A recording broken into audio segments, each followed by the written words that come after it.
seera kamtu ta Oromoodhaa godha. Akkuma inni dheekkaa Finfinneen ta'e nuti ta Amaaraati. Sigalee Jawaar duuba isinitti hin dheeradhu. Jawaar maal nuun jechaa ture. Magaalaan abbaa qeerroo fi qarreen warra yaane isaatannaa cirti jedhu ture Oromoo fi Amaara. Har'ammoo maal jedhan lamma gadaadhaan inni falaalleguu jedhan. No. We know. Cidii bishaan jala hin akka isiin ibidda hin qabne akka turtu godhuu beeyina agarsiifne irra duris. Har'ammoo lamma gadaadhaan falaalleguu warra walajjeessu wal barbaadu sana walajjeessu osoo hin taane akka harka wal qabatan godhuu itti beeyinaa jechuudha. Uummata keenya irraa akka barbaannu dhaggeeffadha. Wal dhaggeeffadha. Rakkoon maddi rakkoo keessanii gubbaa matarra. Ollaa keetii miti. Kan jireenya isti qaaleessa. Kan mana sirraa diige. Kan ilmaan kee ajjeese. Kan abbootii gadaa kee ajjeese ollaa keetii miti. Saba sii ollaatii miti. Mootummaadha. Kana irratti xiyyeeffachuudha barbaachisa. Waadaan irratti hojjennu yoo dandeenye galmaan geenye yoo dadhabne immoo osoo xaaruu waree qabnu maali? Sirna haqa Oromootii fi saba Oromoota biyya sanii dhiisu. Sirna bulchiinsaa merit based beekumsaa fi gahumsa irratti hundaa'e. Sirna bulchiinsaa sirna mootummaa hattootaa fi saamtota gantoota makamu osoo hin ta'in ilmaan uummataan filaman uummataaf madaalan beekumsa barnootaa fi uumamaan qaban wal simsiisanii tajaajila barbaachisaa kennuudhaan misooma biyya sanii saffisiisan. Caapha. Namichi kun biyya sanarra fide wal'aanan humneessuudhaan bakka qabsiisuudhaan balaa wanni siyaasatti la deebise tokko maal akka ta'e beeka. Duris wal qabsoon la seese. Asitti wanni siyaasatti na deebise deebita kallee asiin deebisaa Jawaar siyaasa keessa ba'uu yaadattanii isinii mi'an adda Jawaarillee jedhe yoon bahe hidhamee gaafa bahe Jawaar asiin dura isinitti tuqe dubbii garii ragaadhaan yoo deemne bareedduu amma namni gariin Jawaar qabsa. Jawaar mana hidhaatee yeroo bahe ni dide. Maaliif Oromoon nagante hidhamee namni nan gaafatin hiriira naa bahee namni hin du'in waan manguddoon jedhe isin himaa jira. Hattuudha Oromoon jedhamtuun hin deebu anammaa achi Oromoof hin du'u jedhe gaafa hidhaa bahe. Maal jedhin takkatti tan nu deebisirra dhumannaa jedhin warri isa wajjin hannaa waan adda addaa dalagan takkatti tana nu jecha deebi ammaa achi si biraan hafnu wanni nu hambise kana kana ni deebisan. Jawaarillaadha maal jedhe wanni qabsootti na deebise jedhe. Dhagaa. Namichi kun bishaan irra fide wal'aanan. Dhagaa jechatan. Humneessuudhaan bakka qabsiisuudhaan balaa wanni siyaasatti la deebise tokko maal akka ta'e beeka. Duris wal qabsoon la seese qabsootti akka cichuna godhe bara qeerroo san qabsoon Oromoo waan laashamteef Oromoo miliyoona 50 ta'ee homaa fiduu hin dandeenye. Oromoon qabsaa'uu hin danda'u. Qabsoo inni agarsiifne. Har'a hoo maal jedhamaa jiru? Oromoon aangoo qabatee biyya bulchuu hin dandeenye. Biyya tasgabbeessuu hin dandeenye. Dhagaa. Wallaahi. Ni tasgabbeessina. Ni bulchina. Maal jedhe? Oromoon biyya qabatee biyya tasgabbeessuu hin dandeenye. Edani Oromoon biyya qabattee lala abiin jenne paartiin hin jenne. Oromoon biyya qabattee biyya tasgabbeessuu hin dandeenye maal warree warra kaleessaatti deebifnaa dabaluun isin dhageettanii. Oromoon lala itti duba isiniisu. Har'a hoo maal jedhamaa jiru? Oromoon aangoo qabatee biyya bulchuu hin dandeenye. Biyya tasgabbeessuu hin dandeenye. Wallaahi. Ni tasgabbeessina. Ni bulchina. Uummata keenya ka Abiyyii fi fakkaattonni isaa addunyaaf ollaa jidduu salphisan kana mataa ol qabachiifna. Kana gochuudhaaf immoo murannoo qaba. Abbaa qeerroo fi qarree daawwitii Oromiyaa itti fagachuu fi hariiroon saboota biroo wajjin hayyoonni Oromoo godhaa jiran kuni garam nu geessa. Oromoo wajjin mari'annee jirraa. Kana duras marii kanatti garaatiin obboleettiin qopheessa irratti hirmaataa turtanii obbo Jawaaris kaleessa dhalatu wajjin gaafa taa'ee haasa'u kallattii garaatiin mariiwwan godhamaa turan jechuudha. Kuni Oromoo wajjin dura fixattanii garas deemtanii qabsoo Oromoo fuutanii warra Amaaratti kennaa jirtan moo wanti isaa wajjin godhaa jirtan kun maalidha nagaaf isaanii sirriitti fagachuu jechuu gootiitti fagachuu. Akkasumatti nu godhee gaaffii yeroo ammaa Oromoo keessaati ka'umii firraa kan jedhee kana yaada. Kun sababni isaa wal dhibdeen isaa maali Oromoo gidduutti? mooraa siyaasaa qabsoo Oromoo gidduutti wal dhibbeen jiru maali? Irratti mari'atamee Oromoon irratti walii galu maaltu jira kan irratti waliin galanii? Qabsoon Oromoo Isinii galee gaafin akka isinii taatu wanni gaafatame isin uummata Oromoo mari'achiiftanii rakkoo Oromoo jidduu jirtu hiiktanii yookaan hiikuu dadhabdanii yookaan hiiktanii kaataniiti Amaaraan walii galuu yookaan immoo Lidatuu fa'aa walii galuu dhaxxammoo osoo Oromoon waliin galle achi dhaxxanii gaafatan. Isinii galee deebinni deebise maali? Oromoon wal dhabde kamii jedha. Yoo akkuma jarri siyaasaa jarri jettu kanaa taate bar jarri Oromoof hin jedhaniimi. Jarri Oromoof hin jedhaniimi. Mootummaan biyya bulchaa jirullee bar jarri Oromoo ittiin waa kanneen amma. Haamii dhillaa jettu. Kunuu wal dhabbi kun waliin mari'atanii. Waan adda godhaa jiran kana Oromoo jidduutti fakkeenyaa fi gaafii namni sun gaafate bareeda biraatu gaafate bara barreessanii gurbaa gaafatan miidiyaa gubbaa jiru. Kanaaf deebisuu jira dhagaame. Gaaffii adda addaa kaasaa ture.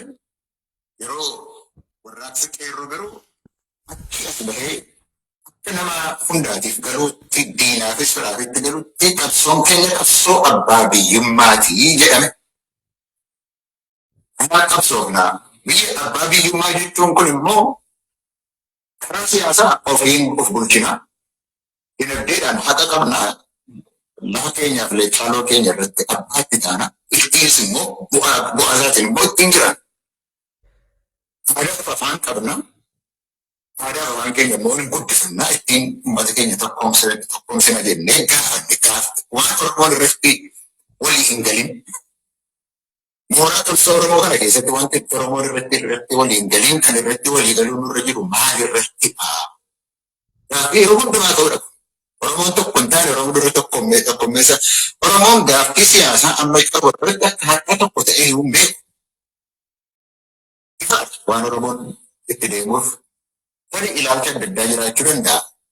Inni kaan biyya bilisoomte barbaannaa biyya wal boomte ka jedhu jiraachuudhaan. Inni malaa isa irratti garuu Dhagaa akkatti cambu. yookiis federeeshinii hambullaa yookiis konfedereeshinii yookiis waan kan biraadhaanis buluu dandeenya ka jedhee ilaalcha adda addaa dhaabbilee siyaasaa kan qabaa dhaabbilee siyaasaa ilaalcha adda addaa qabaatudha. Waa haa hubattaniif ni Kun garuu namatu murteessaa yookiin dhaaba siyaasatu murteessa jechuun ta'an uummata Oromootu murteessaa jedhamee irratti walii galamee. Gaafiin dagatinaa. Galma isaa irratti kaayyoo irratti walii gallaan akkamitti Oromoos irratti walii gallaan maal irratti wal dhabu? Kan Oromoon irratti walii galuu jiru isa kami jechuun toftaas yoo ta'e toftaa qabsoos yoo ta'e waraanni jira, fincilli jira, karaa nagaa kan deemu jira. Hundumtuu karaatti fakkaate qabsoo. Kun waan walitti nama buusu miti, waan irratti wal lolanis miti, waan irratti wal ciigaanis miti. Hayyoota keessan gartanii warra isinii miti warri hayyoota kennatan. Gaafiin yoo dura maal jedhe Oromoon maalii wal dhabdee isa wal dhabdee. As deebi'an maal jedhe warri kun warra gartee hireeteen ofiin murteeffachuu waa dhibba takka wal dhabbiin garaagarummaan jiraachuu kun waraanaan kun karaa siyaasaatiin qabsaayuu gaafiin Oromoodhaa garaagarummaa qabaachuu. Seelee warraa jechuun gaafiin Oromoodhaa maali? Oromoon tuun nuti biyyi teenya Itoophiyaadha jiraannaa jedha. Warrummaan gartee isaa waliin jiru. Kun lakki Oromiyaa fottoosinaa Oromiyaan hin bilisoomne jedhan. Kun lakki Itoophiyaan teennaa mirgi uummanni keenya miidhame uummata keenya mootummaan kun miidhaa jiraa jedha. Garaagarummaa kana jira. Yoo duraa garaagarummaan Oromoon qabdu hin jiru jedhe. Deebi'ee akka garaagarummaan qabdu haasaa keessa seenee bakka 3-4 adda baase. Abbaan gaafii gaafate kiliir dura rakkoo Oromoo jidduu jiru hiiktanii kaatanii na biraatiin walii galuu dhaxxammoo eega walii galtan walii gallee amma deemnee diina mootummaa kanaa nama biraatiin walii gallee mootummaa kana jigsinaaf bakki gaafatame akkas isin fakkaatee deemaa jirtammoo osoo Oromoo waliin hin galin jechuudha. Waan irratti wal gaarreeffatanis miti. Isa walii galteen hojjira. Maali waa'een Oromoo kun yeroo hundumaa gadi ba'ee tokkummaa Oromootiif jedhameti yaadama. Oromoo keessatti rakkoon hin jiru yoo ilaalcha irratti ta'e immoo akkuma kanaan dura agarsiifame siyaasanitti dheengadda agarsiifame isa irratti agarsiifame dubbatnee mari'annee waliigaltee irratti ga'uudhaan wanti rakkoo ta'e hin jiru. Tokkoffaan kanadha. Oromoon diina baay'ifachuun diina heddummaaf addummeessuun Oromoodhaa fi qabsaa'ota Oromootiifis dantaa ta'uun irra hin jiru. Toftaas ta'uun irra hin jiru.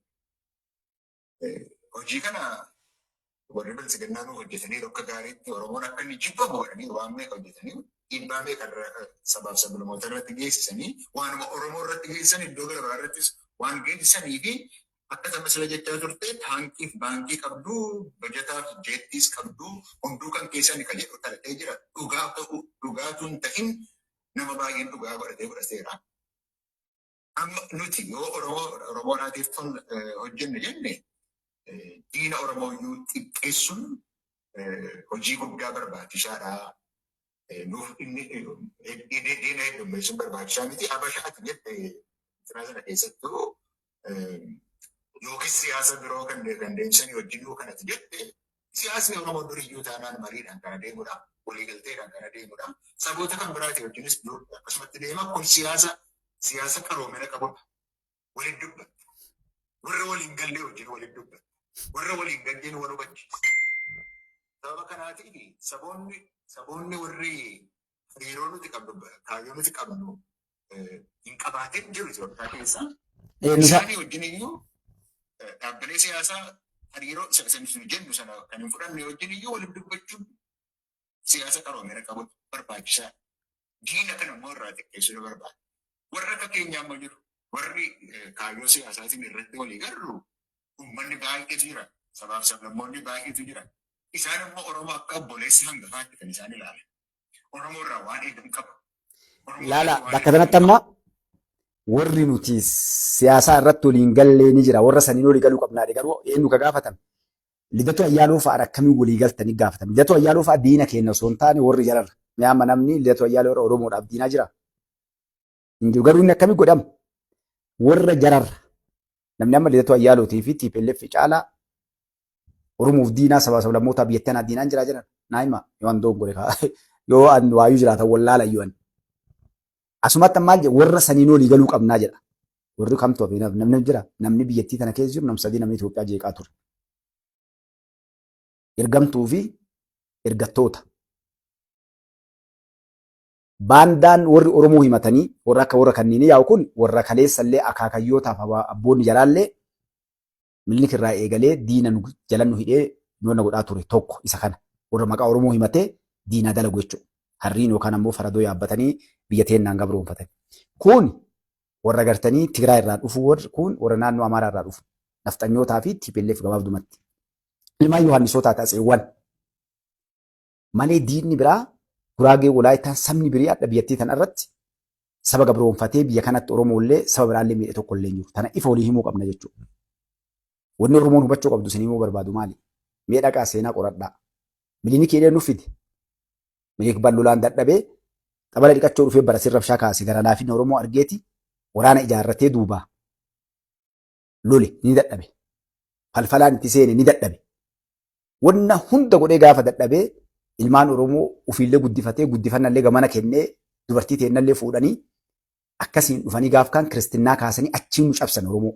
Lolaanis tooftaa biriillee hin cabsine. Nu'uun nu cabsan jechuudha. Ni beeka kan namu. Haayila Sillaaseen faatillee akkasumatti nu cabsan. Namni tooftaa kanatti hin fayyadamin Mangistuu Hayilemaariyaam qofa. Mangistuu Hayilemaariyaam irreen dhufe. Qay shibbir jedhee sooshaalizim jedhee raashaadhaan walii galeeti. TPLF illee nullee dha'ee qawween sooshaalizimiin amantii guutuu balleessee namti walii galchee oofu sagantaan isaa dheeraa ture Mangistuu Hayilemaariyaam jechuudha. Shaabiyaan wayyaanee dhufe. Wayyaanee illee yeroo dhufte eenyu yaabbattee dhufte teenna eenyu fa'a amma namni oppiidoodhaa jedha. Oppiidoon warri oppiidoo keessa jira yeroo san jiran abbaa duulaa gammadaa fa'a kunni warra tooftaa Oromiyaa seenuuf itti fayyadamtee dhufte jarris tooftaa of danda'e qaba sunillee haa ta'u garuu eenyu namni jara harkisee fide. Leencoo Lataa fa'a Diimaa Nagahoo fa'a Daawud Ibsaa fa'a warri Awurooppaa dhaqee biyya tana isin kennina Oromootti uummanni guddaan adda Itoophiyaa baraaruu danda'u sabni guddaan lafti gartee guddaan keessadha warri kun dhufu Oromoodha gaafa jedhan lakki akkuma jawaaradha jedhe akkuma lamman faati dheengadda jedhan san Oromoo yoo naannoo ofii bulchite malee Itoophiyaa bulchuu hin dandeettu jedhanii uummata barumsa hin qabne wallaalinna qabu guddinna laalinaa tiksee looniitii qotee bulaa kanaa alatti nama barate hin qabanii namni barate qubaan laakkaa'amuu jedhama jechuudha. Asiin dura maal jedhan nama barate Oromiyaa keessaa laakkanii akka Oromootti cabsan seenaa san isinii fidaa. Nama 1,000 qofa Oromoon Itoophiyaa keessatti barattedhanii Amaarri 30,000 ol doktoroota piroofeesaroonni qofti. Hunda akkasii barreessanii fidanii addunyaa kennan jechuudha. Oromoon nama barate hin qabu guddinaan dhugaa uummata guddaa jedhanii sabaa nama barate hin qabu tokkoffaan uummanni barumsaan Itoophiyaa keessatti beekame Amaaraa inni lammataan Tigree akkasii kaamee jechuudha. Ni beekan seenaa kan namni hin beekne hin jiru. Kana irratti warri daataa san guuree kenneenu teellummaan Oromoon waliin jiru. Nama musliimaa tokko achi keessatti hin galchine hin qabna liistii ni gabbaasan. nama 1,000 kaasan jechuudha.